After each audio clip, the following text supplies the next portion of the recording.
no ar. Politicast News.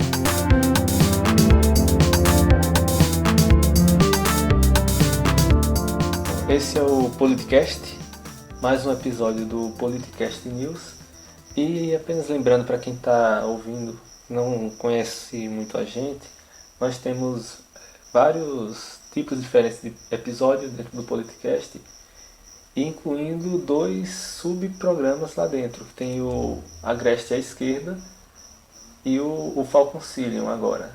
Os 2 nasceram esse ano, embora o Politicast propriamente exista desde o ano passado. Você pode entrar lá em politicast.info e acessar os episódios já publicados de todo o conteúdo do Politicast. Você pode também entrar em contato com a gente através do e-mail contato@politicast.info. Pode acompanhar as notícias que nós selecionamos por aí, novidades do podcast, lá no canal Politicast no Telegram. E já faz alguns episódios que a gente suporta também nos nossos arquivos de áudio capítulos. Ou seja, se você utiliza um gerenciador de inscrições em podcast para acompanhar a gente, você pode procurar o recurso capítulos no seu programa. Se o seu programa tiver suporte a isso, você poderá saltar exatamente para a parte do episódio que lhe interessar ouvir. Eu queria aproveitar para agradecer ao Aurélio Heckert por ter sugerido essa implementação e ter discutido comigo sobre a viabilidade técnica, os caminhos possíveis para a gente realizar esse feito. Eu terminei falando disso no começo, logo que implementei, porque ele estava escalado para participar da gravação de software livre. Infelizmente, por questões de complicação de agenda, acabou ele não participando. Então fica aqui o agradecimento público ao Aurélio Heckert, Aureon. E para finalizar os avisos iniciais, no dia 17 deste mês de setembro, haverá lá em Maceió o Software Freedom Day. Trata-se de um evento orquestrado que acontece em várias cidades do mundo em defesa do software livre. No caso específico de Maceió, quem está organizando e coordenando é o colaborador do Politicast, Daniel Pimentel. E vai ser no dia 17, como eu já disse, durante todo o dia. Vocês podem entrar em wiki.softwarefreedomday.org/2016/Brasil/Maceió, Brasil com Z. Se você não pegou o endereço direito, não se afobe que o endereço vai estar lá no post. E é isso. Esses foram os comentários iniciais. Eu sou o Carlisson Galdino e vamos lá.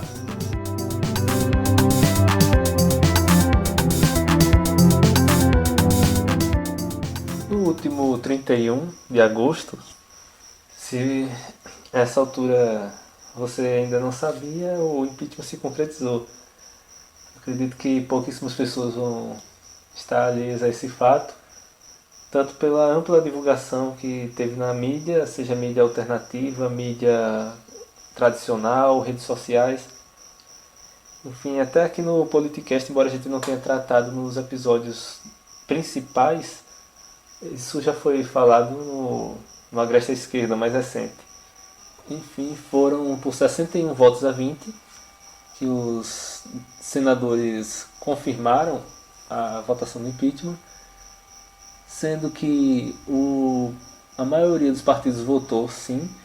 Quem votou não foi praticamente o PT, uma parcela grande do PTB, a Rede Sustentabilidade e o PCdoB, sendo que esses 2 últimos tinham apenas um senador cada. E o que vem ao caso agora não é o afastamento da Dilma, o fato do presidente não ser mais interino, mas ser agora o presidente legítimo, entre aspas, bem destacadas. O ponto que eu quero colocar é, se você é daquela turma que estava torcendo pelo impeachment, achando que estava combatendo a corrupção, é bom você parar para analisar bem a situação e entender de uma vez que política não é futebol. O fato de essa decisão ser ruim ou boa vai impactar diretamente todos nós. Não vai impactar só quem estava a favor do impeachment ou quem está contra. E se você não pertence à elite, você é da classe trabalhadora, você tem muito com que se preocupar com esse novo governo, que já trouxe várias... na verdade, desde a Ponte para o Futuro, que foi publicado no final do ano passado, já estava claro o que esse governo queria fazer. E agora que ele não tem mais o receio de que a Dilma volte, agora sim a agenda vai seguir do jeito que essa turma queria. E é o que eu tenho dito. Problema muito maior do que presidência da República no momento é o Congresso. A nossa democracia presidencialista de coalizão acaba deixando o presidente muito dependente do Congresso. A Dilma ela tem que ser muito criticada por muita coisa que ela fez errada administrativamente, em colocar direitos sociais em mesa de negociação para garantir governabilidade, mas foi isso que ela fez, né? Em boa parte dos casos era para garantir governabilidade. Não se justifica, eu repito, ela merece toda a crítica nesse ponto, mas a intenção era garantir essa governabilidade. O presidente atual, Michel Temer, ele tem um interesse sincero em promover retrocessos em leis trabalhistas e prejudicar direitos sociais. Essa é a grande diferença. E agora, com o Congresso alinhado com ele, eu acredito que, infelizmente, tudo vai andar muito rápido por lá. E a sociedade, quem tiver essa percepção de que a coisa está feia, quem quiser se opor a isso, tem que se mobilizar o quanto antes para fazer um enfrentamento nas ruas, através de mobilização social, de protestos, para deixar claro para o governo que não é essa a pauta que foi eleita pelo povo brasileiro. A Dilma já fugiu muito do que ela tinha prometido em campanha. Michel Temer então publicou um plano de governo que deixa claro lá tudo, que quer privatizar, quer acabar com índices autoajustados, acabar com direitos trabalhistas, e a situação está bem preocupante. Fiquemos todos atentos.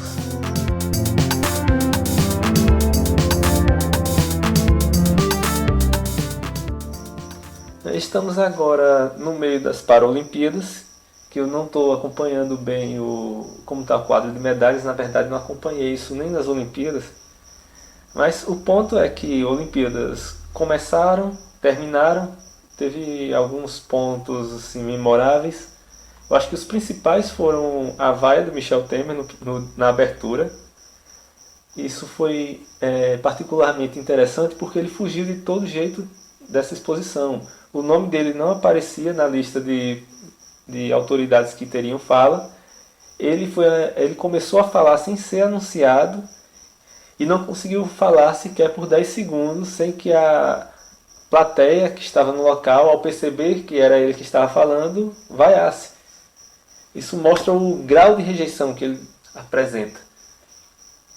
E no encerramento ele não apareceu também, embora alguns digam que isso é de praxe, que quem faz as honras no encerramento geralmente é o prefeito do município onde ocorreram as Olimpíadas, e não o presidente. Mas, enfim, o futebol brasileiro ganhou, né, uma medalha olímpica de ouro, finalmente, depois de muito tempo sem ter.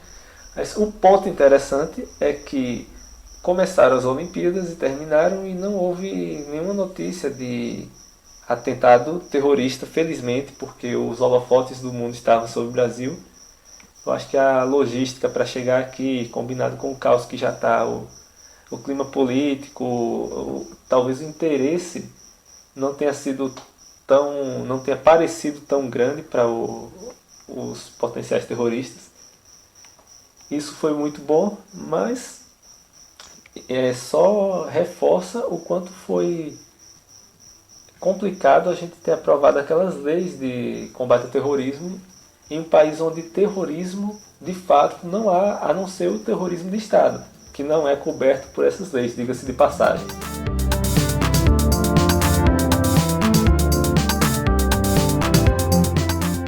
Romero Jucá havia dito numa delação premiada que a Dilma tinha que sair para que a sangria acabasse.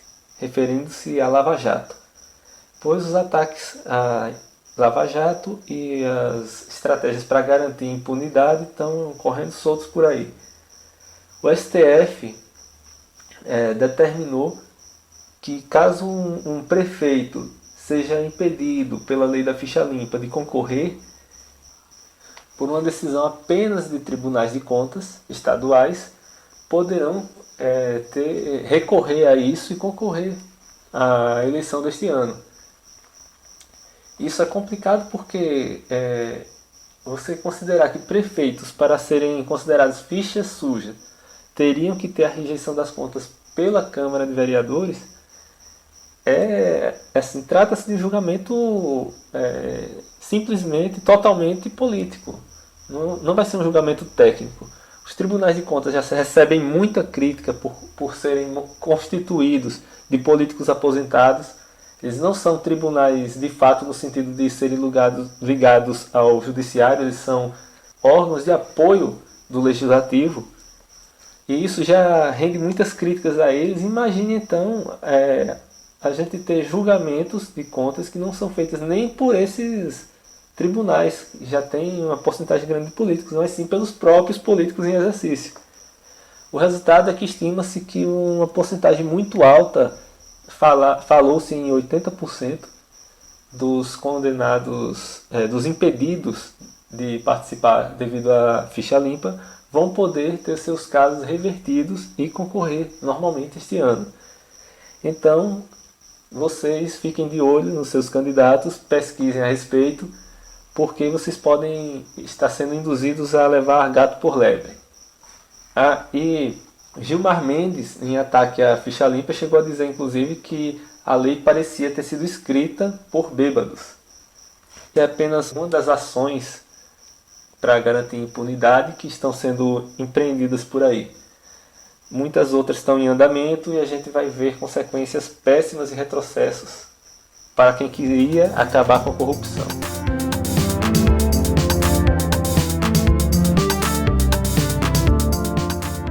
Não sei se vocês se lembram, logo que o Temer assumiu como interino, um dos primeiros atos que ele fez foi exonerar Ricardo Mello da presidência da empresa Brasil de Comunicação, que é aquela empresa que gere a TV Brasil, várias rádios públicas, TV Brasil Internacional, a NBR, Voz do Brasil, sendo que essas duas últimas eles regem apenas de maneira técnica, a programação cabe aos poderes. Um dos primeiros atos do Temer foi exonerar o Ricardo Mello e colocar em seu lugar o Laerte Rimoli, que é o braço direito do Eduardo Cunha. O STF acatou uma reclamação nesse sentido e obrigou a retornar o Ricardo Mello para a presidência. O pouco tempo que o Laerte Rimoli ficou lá na EBC, ele já alterou muita coisa na TV Brasil, incluindo rescisão de contrato de todos os analistas políticos que eles tinham, programas como o Brasilianas, do Nassif, o Observatório da Imprensa, o Palavra Cruzada, que estreou esse ano. Assim, programas interessantes de debate de questões políticas foram simplesmente extintos da grade de programação. O Palavras Cruzadas Brasil está voltando esse mês à programação. Eu não sei ainda qual é a configuração, né, quem são os participantes, mas, enfim, o que aconteceu agora, mais recentemente, é que o Rodrigo Maia, logo que o Temer assumiu em definitivo a presidência e passou para o Maia o cargo para poder viajar para a China, o Rodrigo Maia fez uma portaria em que alterava a lei que rege a EBC. Com essa mudança, ele a princípio pretendia mudar o presidente de novo para o Laerte Rimoli, mas desistiu da ideia. E a mudança principal que ele faz é acabar com o caráter público da TV Brasil e dos veículos da EBC. A EBC ela contava até o momento com um conselho curador que era composto por representantes do Legislativo, do Executivo e da sociedade civil. Ela, assim como os tribunais de contas, eles recebem muita crítica por não serem tão isentos quanto deveriam ser. A TV Brasil mesmo, ela não era uma TV pública tão, assim, tão pública quanto seria o ideal. Mas ela estava muito perto disso e era o veículo que a gente tem hoje na TV aberta mais próximo dessa realidade, seguindo o exemplo de TVs públicas de outros países, né? De ter um conselho onde a participação da sociedade civil é incentivada. Pois bem, essa portaria extingue o conselho curador e define um conselho administrativo no lugar desse conselho curador, sendo que esse novo conselho é composto por indicações de alguns ministérios e da presidência da República, sendo que a presidência passa a ter controle sobre esses conselheiros, podendo exonerá-los e nomeá-los a seu bel prazer. Isso se constitui um sério ataque ao nosso direito de acesso à informação, ao direito que a sociedade tem de ter uma TV pública e canais públicos que complementem as informações que são colocadas nos veículos comerciais.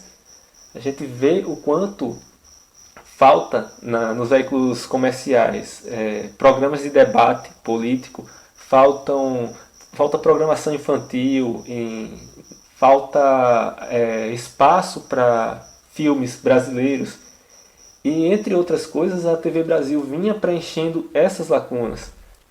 Eu vi um programa que eu vou linkar aqui na postagem, da Rede Minas, que é o Palavra Cruzada deles, né? O da TV Brasil era o Palavras Cruzadas Brasil. A Rede Minas já tinha um programa com esse nome. E lá falaram justamente da EBC e dessa mudança que está acontecendo. E eles falaram que uma das primeiras atitudes do Conselho Administrativo foi proibir a renovação de contratos de desenhos, né, de programação infantil, que está para se encerrar no final do ano. Ou seja, é bem provável que ano que vem a TV Brasil não tenha mais programas infantis. Essa mudança afeta não só a TV Brasil, mas muitas TVs públicas ou semi-públicas, estaduais do país inteiro, já que a TV Brasil ela é um núcleo forte de uma rede de emissoras desse tipo, alternativas. E a gente não sabe quais são onde é que isso vai acabar, né? Quais são as consequências que isso vai ter. E é aquilo, um governo que não é legítimo ou não se sente legítimo, ele tende a atacar a sociedade em vários pontos, tende a censurar e utilizar o autoritarismo como forma de garantir que vai ser ouvido. É o que a gente já vem notando desde a primeira posse dele e se confirma a cada dia.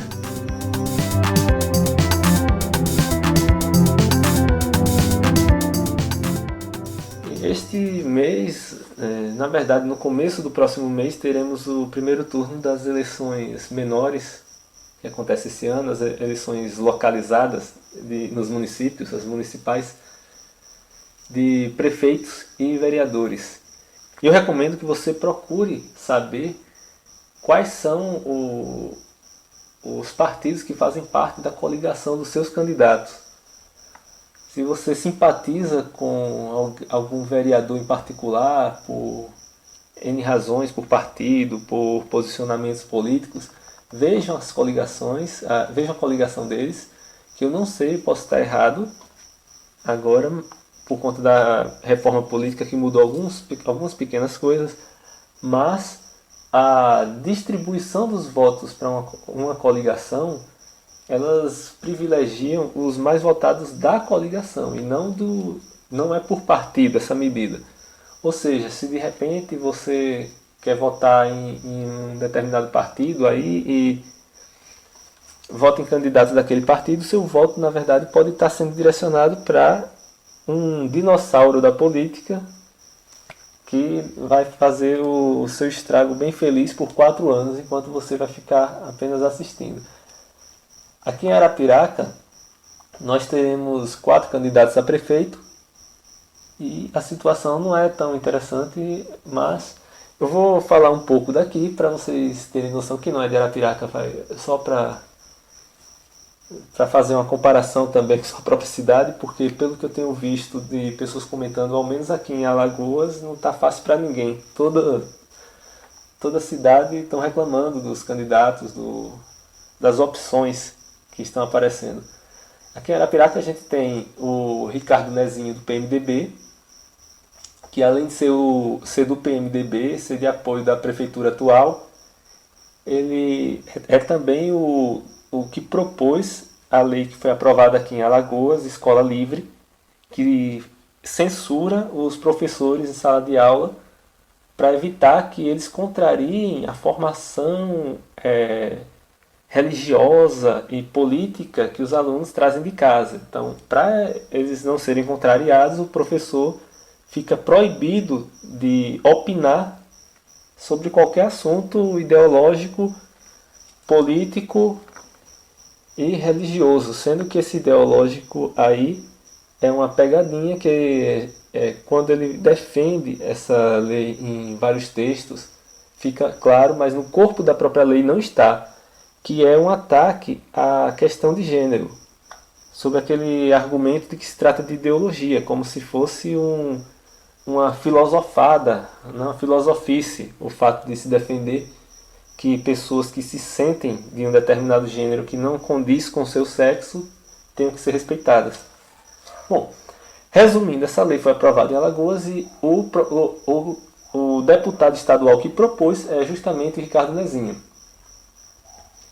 E, para completar, está em coligação com PSL, PPS, PMN, PRTB, PDT, PRP, PT, olha só, PCdoB, olha só também, PTC, PHS e PT do B.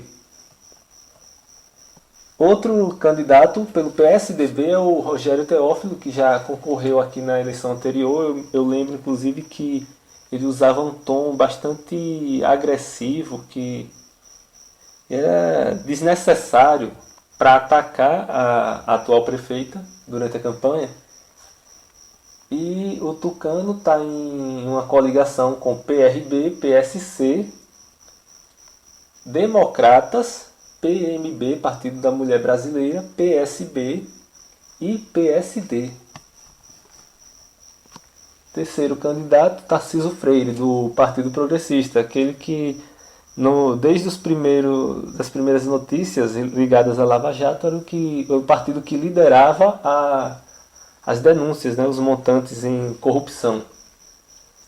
E o PP está coligado com o PR, Solidariedade, PROS, PTN, PSDC e o PEN, Partido Ecológico Nacional.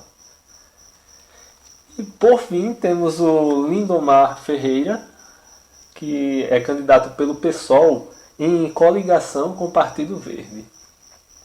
O PSOL que nessa candidatura municipal está em coligação com apenas um partido, mas também não é um partido. É um partido que eu não escolheria, de qualquer forma. Então, este é o cenário que a gente tem em Arapiraca, 4 candidaturas que estão nesse perfil que vocês viram. Se você quiser comentar alguma coisa sobre como estão as eleições na sua cidade, podem falar lá com a gente no contato@politicast.info. E eu espero que ainda este mês a gente consiga gravar e publicar um episódio explicando sobre os papéis de prefeitos e vereadores antes das eleições. Para quem sabe, a gente poder encarar de uma forma mais clara a importância que essas duas figuras políticas representam no seu município.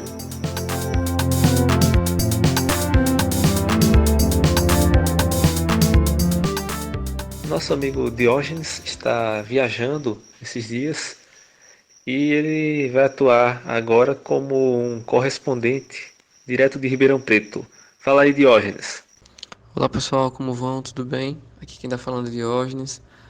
Sei que não tenho estado muito presente aí nos podcasts devido a alguns deslocamentos para começar uma nova fase aí de estudos, mas tenho acompanhado remotamente todo o trabalho que Carlson tem feito e companhia. Então, recentemente nós tivemos uma grande mudança no nosso cenário político. Tivemos também um grande evento, que foram as Olimpíadas aí. E agora nós vamos ter outro grande evento no cenário político que são as eleições. Então eu vou começar falando um pouquinho sobre as Olimpíadas, que particularmente, apesar dos pós e dos contras, creio que conseguiu cumprir o seu papel, né? Até agora nós não sentimos tanto o lado negativo dele, porque creio que o governo deve estar abafando com essa nova mudança, no sentido de que aparentemente nas Olimpíadas não teve o sucesso esperado. A campanha também sobre a Zika e tudo mais no cenário internacional não estava sendo tão convidativa para os estrangeiros virem para o Brasil. Então creio que isso ainda assim, vai ser discutido também. Com relação, uma coisa que eu fiquei um pouco triste foi que agora recentemente começou as Paralimpíadas e as mesmas não estão sendo transmitidas pela Globo. Aparentemente por não ter tanta audiência, mas assim, se eles já não estimulam oferecendo, assim como nas Olimpíadas, 16 canais diferentes, ou pelo menos uma parte disso, não se torna interessante o, o ouvinte, que fica um pouco triste com isso. Com relação às eleições e ao impeachment, todos nós estamos acompanhando aí, está bem complicada a situação. O que aconteceu com a Dilma no momento agora, creio que seja irreversível. Nós só podemos lutar por novas eleições para tentar tirar do poder esse governo temeroso.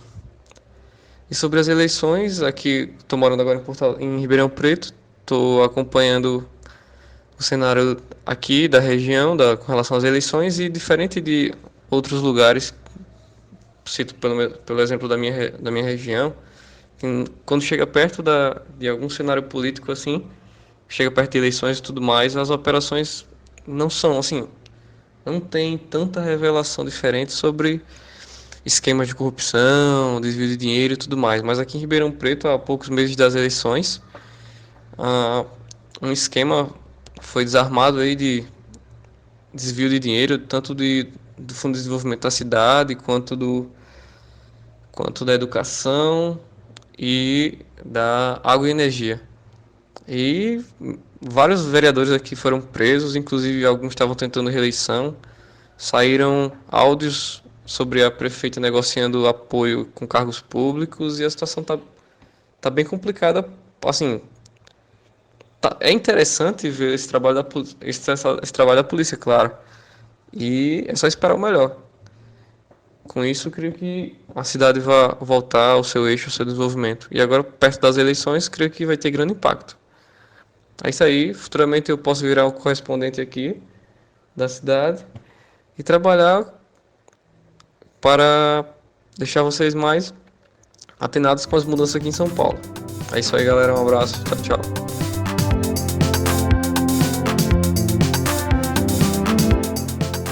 Este foi mais um episódio do Politicast. Espero que vocês tenham curtido. Vamos ver o que acontece nas próximas semanas. A situação não está fácil no país. E é isso. Vamos lá lutar pela nossa democracia. Política faz parte da vida. Não se esqueçam. Qualquer coisa, contato @politicast.info. E é isso aí. Até a próxima.